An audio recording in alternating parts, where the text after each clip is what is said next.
হজ আদায় করার পরে গাদির হোম নামক জায়গায় নামাজ সম্পন্ন করার পর জামাতে নামাজ সম্পন্ন করেছেন। এরপরে প্রিয় নবী দাঁড়ালেন। দাঁড়ানোর পরে প্রিয় নবী ঘোষণা দিলেন, আলাস্তু আউলা বিল মুমিনিনা মিন আনফুসিহিম, ওহে আমার ঈমানদারগণ, উম্মত শোনো, আমি কি তোমাদের অন্তরের চেয়ে, কলবের চেয়ে, জানের চেয়েও কি আরো বেশি আপন নই? আওয়াজ দিয়ে বলো সুবহানাল্লাহ। এটা কিন্তু আয়াত শরীফ। আয়াত শরীফটা কি? আন-নাবিয়্যু আউলা বিল মুমিনিনা মিন আনফুসিহিম। এটা আমি অনেকবার তেলাওয়াত করেছি আপনাদের সম্মুখে। সূরা আল আহজাব 6 নম্বর আয়াত। অর্থাৎ মুমিনের জানের চেয়েও কাছে প্রিয় হাবিব, প্রাণাদিক প্রিয় নবী রাহমাতুল লিল আলামিন সাল্লাল্লাহু আলাইহি সাল্লাম। সুবহানাল্লাহ। দেখেন, প্রশ্ন করতেছেন সাহাবায়ে কেরামকে, আমি কি তোমাদের জানের চেয়েও বেশি আপন নই? আমি কি তোমাদের জানের চেয়ে বেশি প্রিয় নই? এই প্রশ্নটা যখন করলেন, কলু, তারা সবাই উত্তর দিলেন, বালা ইয়া রাসূলুল্লাহ, ওহে আল্লাহর রাসূল, অবশ্যই আপনি আমাদের জানের চেয়েও বেশি আপন। আওয়াজ দিয়ে বলো সুবহানাল্লাহ। কলা, প্রিয় নবী বললেন, আলাস্তু আউলা বিকুল্লি মুমিনিন মিন নাফসিহি, আমি কি সকল মুমিনের, শুধু তোমরা নও, সকল মুমিনের জানের চেয়ে বেশি আপন নই? আবার রিপিট করলেন। কলু, তারা বললেন, বালা ইয়া রাসূলুল্লাহ, অবশ্যই আপনি সকল মুমিনের জানের চেয়েও বেশি আপন। সুবহানাল্লাহ। এবার আসেন, কলা, প্রিয় নবী বললেন, ফাহাজা, মাওলা আলীর হাত ধরলেন। হযরত আলী বলে অনেকে, যাকে আমরা মাওলায়ে আলা মাওলা আলী রাদিয়াল্লাহু তাআলা বলছি হাদিস শরীফ মোতাবেক, মাওলায়ে আলার হাত ধরলেন।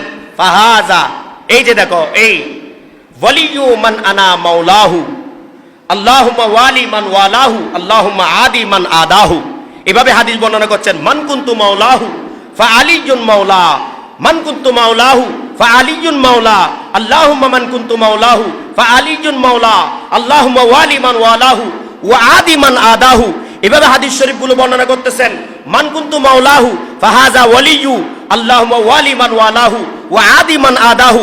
এভাবে একটার পর একটা মাওলায়ে আলার শান বর্ণনা করতেছেন, যার প্রকৃত অর্থ হলো মান কুনতু মাওলাহু ফা আলিয়ুন মাওলা, আমি যাদের মাওলা আমার আলীও তাদের মাওলা। আওয়াজে বলো সুবহানাল্লাহ।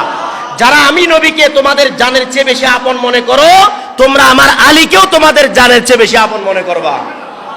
এই ঘোষণাটা আমার নয়, কার? বলেন, এটা আমার।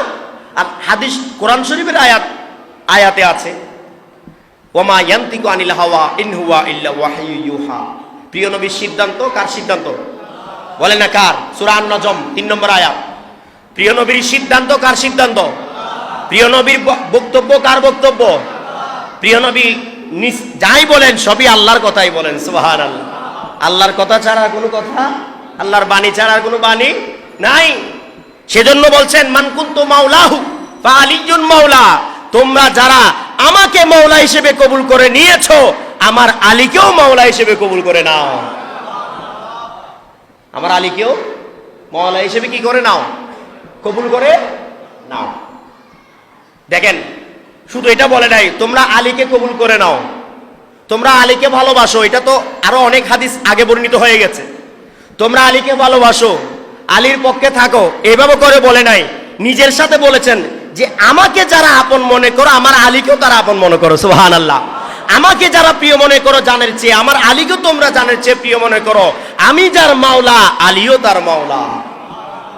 জোর বলেন না সুবহানাল্লাহ। এবং এই হাদিস শরীফটা এতই প্রসিদ্ধ একটা হাদিস, প্রায় প্রত্যেকটা হাদিসের কিতাবে আসছে, যে হাদিসের অবস্থানগত দিক থেকে বলা হয়, ব্যাকরণগত দিক থেকে বলা হয় এটাকে হাদিসে মুতাওয়াতির। এত পরিমাণ রাবি সাহাবী হাদিস বর্ণনা করেছেন যে হাদিস সম্পর্কে কেউ সন্দেহ করার কোনো সুযোগ নাই।